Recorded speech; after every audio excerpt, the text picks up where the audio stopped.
I would now request the two Prime Ministers to come to the podium, please.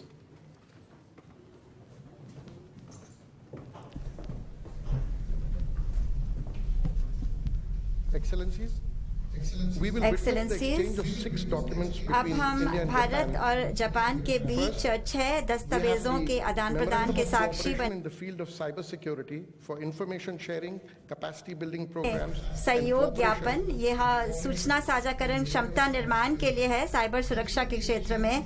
इसका आदान प्रदान Bharat Japan की ओर से श्री सुजुकी सातोशी जो कि भारत आए जापान के राजदूत हैं और भारत की ओर से श्री हर्षवर्धन सिंगला विदेश सचिव।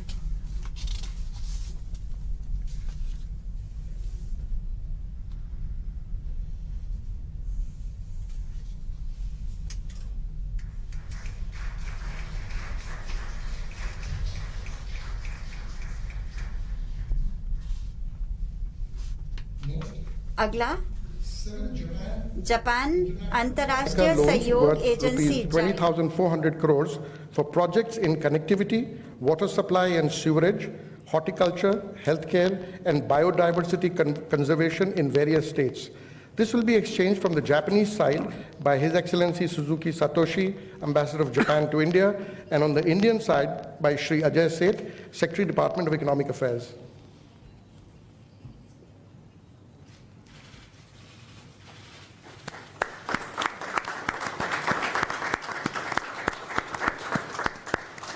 Next, we have diplomatic notes for amendment in Annex 2 of India-Japan Comprehensive Economic Partnership Agreement, CEPA, and protocol for amendment of Article 7 of Implementing Agreement under India-Japan CEPA.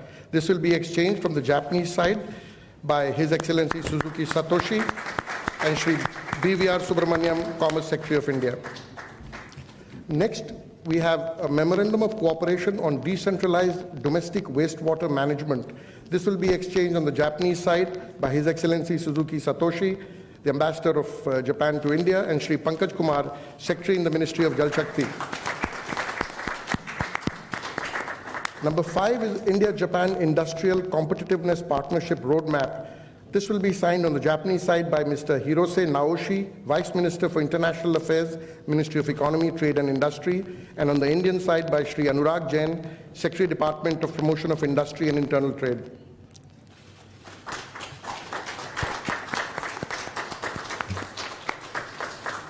Number 6 is a memorandum of cooperation on sustainable urban development. This will be signed on the Japanese side by Mr. Okanishi Yasuhiro, Vice Minister for International Affairs, Ministry of Land Infrastructure, Transport and Tourism, and on the Indian side by Shri Manoj Joshi, Secretary in the Ministry of Housing and Urban Affairs. Ladies and gentlemen, apart from these agreements, the outcomes of this summit include launch of clean energy partnership for cooperation in areas such as electric vehicles, storage systems, including batteries, electric vehicle charging infrastructure, development of solar energy, hydrogen, ammonia, etc. Number 2 is an announcement of 5 trillion yen, which translates into 3,20,000 crore rupees investment target. This follows from the Investment Promotion Partnership of 2014, when both sides had agreed for Japanese yen 3.5 trillion investment during 2014-2019. Number 3 is a Sustainable Development Initiative for the northeastern region of India, including initiative for strengthening bamboo value chain. Excellencies, this concludes the exchange of agreement ceremony. I now request the spokesperson of the External Affairs Ministry to conduct the proceedings. Distinguished Prime Ministers, members of both delegation, friends of the media, we will now begin with the press statements. May I now request Honorable Prime Minister of India, Shri Narendra Modi, to make his statement. Sir, the floor is yours. Your Excellency. Your Excellency, Prime Minister Kishida, distinguished delegates, good evening. It is a great pleasure for me to extend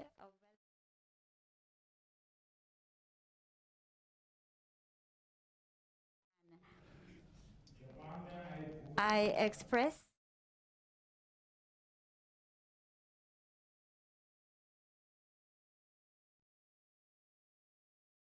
in the earthquake that took place a few days ago. Friends, Prime Minister Kishida has been an old friend of India. As Foreign Minister, he has visited India several times, and I have had the opportunity to exchange views with him. Over the last several years, the India-Japan global special- partnership में जो अभूतपूर्व प्रगति देखने को मिली, उसमें प्रधानमंत्री Kishida की महत्वपूर्ण भूमिका रही है। आज की हमारी समिट का आयोजन एक बहुत महत्वपूर्ण समय हुआ है। विश्व अभी भी कोविड-19 और उसके दुष्प्रभावों से जूझ रहा है। वैश्विक इकोनॉमिक रिकवरी की प्रक्रिया में अभी भी अड़चनें आ रही हैं।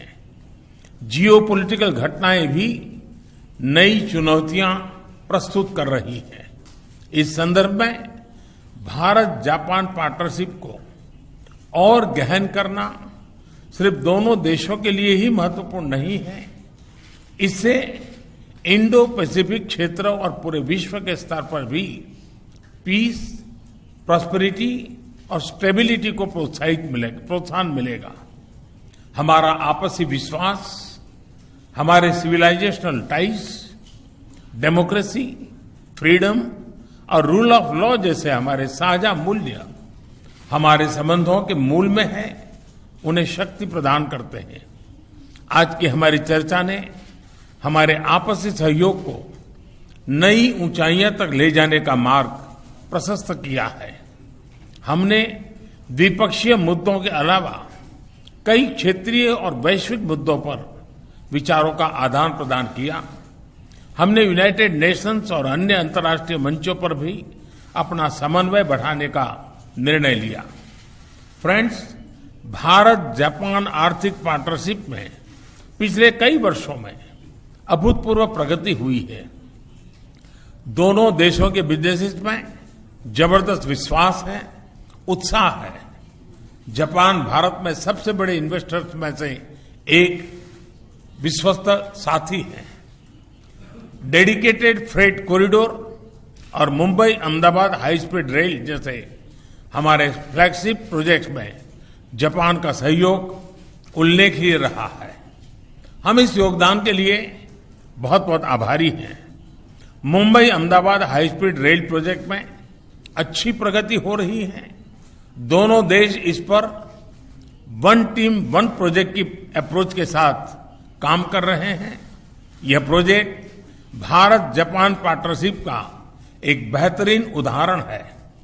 मुझे प्रसन्नता है कि हमने 2014 में निर्धारित 3.5 ट्रिलियन जापानीज येन का इन्वेस्टमेंट टारगेट पार कर लिया गया। हम अपने महत्वाकांक्षाओं को और बढ़ाने का निर्णय लिया है और आने वाले 5 वर्षों में 5 ट्रिलियन येन, 5 ट्रिलियन येन मतलब करीब 3,20,000 करोड़ रुपए का नया टारगेट तय किया है। आप सभी जानते हैं कि पिछले कुछ सालों में भारत ने व्यापक आर्थिक रिफॉर्म अपनाए हैं और ईज ऑफ डूइंग बिजनेस में बड़ी छलांग लगाई है। आज Bharat make in India for the world के लिए असीम संभावनाएं प्रस्तुत करता है। इस संदर्भ में जापानीज कंपनीज बहुत समय से एक प्रकार से हमारी ब्रांड एम्बेसडर्स रही है। हमारे बीच टेक्नोलॉजी और इनोवेशन सेक्टर्स में पार्टनरशिप में नए आयाम जुड़ रहे हैं। हम जापानी कंपनीज को भारत में अनुकूल माहौल उपलब्ध कराने के लिए प्रतिबद्ध हैं। आज लॉन्च किया गया India Japan industrial competitiveness partnership road map इसके लिए एक कारगर मैकेनिज्म सिद्ध होगा। जापान के साथ हमारी स्किल्स पार्टनरशिप भी इस दिशा में कारगर भूमिका निभाएगी। फ्रेंड्स, भारत और जापान दोनों ही सिक्योर, ट्रस्टेड, प्रिडिक्टेबल और स्टेबल एनर्जी सप्लाई के महत्व को समझते हैं।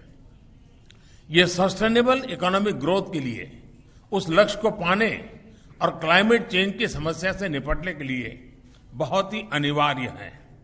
हमारी क्लीन एनर्जी पार्टनरशिप इस दिशा में लिया गया एक निर्णायक कदम साबित होगा। कई अन्य महत्वपूर्ण बिंदुओं पर भी आज हमारे बीच सहमति बनी है, घोषणाएं हुई हैं। प्रधानमंत्री किशिदा की यह यात्रा Bharat Japan special strategic and global partnership में नए आयाम जोड़ने में सफल रही है। मैं एक बार फिर प्रधानमंत्री किशिदा और उनके डेलीगेशन का भारत में बहुत बहुत स्वागत करता हूं। धन्यवाद। Thank you, sir. Thank you, sir. May I now request His Excellency Mr. Kishida Fumio, Prime Minister of Japan, to make his press statement. Excellency, the floor is yours. はい、ナマスカー。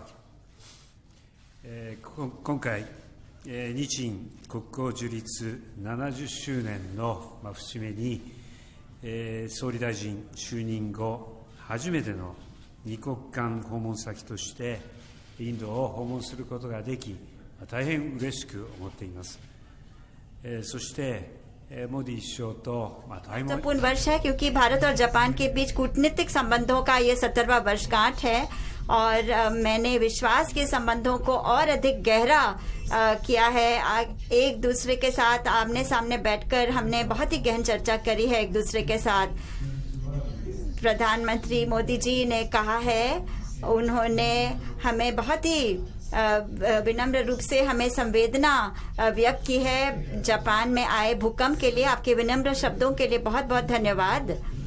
इस वक्त पूरा विश्व जो है यह कई घटनाओं की वजह से बहुत ही हिल गया है क्योंकि कई ऐसे घटनाक्रम हो रहे हैं विश्व में और भारत और जापान हम कई मूल्य साझा करते हैं जैसे कि लोकतंत्र, कानून का शासन।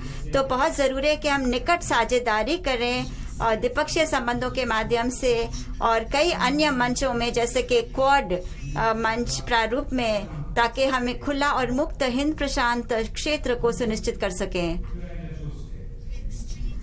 हमने विचारों का आदान प्रदान किया और एक छोटे समूह में भी, सीमित सत्र में भी हमने बातचीत करी एक दूसरे के साथ। यूक्रेन में स्थिति के बारे में भी हमने चर्चा की। रूस का जो आक्रमण है यूक्रेन में, ये बहुत ही एक गंभीर घटना है जो अंतर्राष्ट्रीय व्यवस्था की जड़ों को हिला देता है। तो हमें बहुत ही संकल्पवान रूप से प्रतिक्रिया करने की जरूरत है। मैंने अपने सारे विचार व्यक्त किए प्रधानमंत्री मोदी जी को। मैंने कहा कि जो भी एक पक्षीय प्रयास किए जा रहे हैं यथास्थिति को बदलने के लिए बल के प्रयोग से, इनको कभी भी अनुमति नहीं दी जानी चाहिए किसी भी क्षेत्र में। प्रधानमंत्री मोदी जी और मैं, हमने इस बात की पुष्टि करी कि हमें शांतिपूर्ण समाधान की जरूरत है सभी संघर्षों का अंतर्राष्ट्रीय कानून के आधार पर। और इन घटनाक्रमों की वजह से बहुत जरूरी है कि हमारे दोनों देश अपने प्रयास बढ़ाएं एक खुला और मुक्त हिंद प्रशांत सुनिश्चित करने के लिए। जापान भारत के साथ मिलकर इसके लिए अनुरोध करता रहेगा कि युद्ध विराम हो जाए और बातचीत के द्वारा इस संघर्ष का समाधान दिया जाए। और साथ में वह यूक्रेन और उसके जो आसपास के जो देश हैं उन सभी को हम समर्थन देते रहेंगे। जापान ने $10 बिलियन की आपात सहायता की घोषणा करी है। माफ करिए, $100 मिलियन की मानवीयता सहायता की घोषणा करी है यूक्रेन और बाकी आसपास के देशों के लिए। और हम और भी अतिरिक्त सहायता देंगे।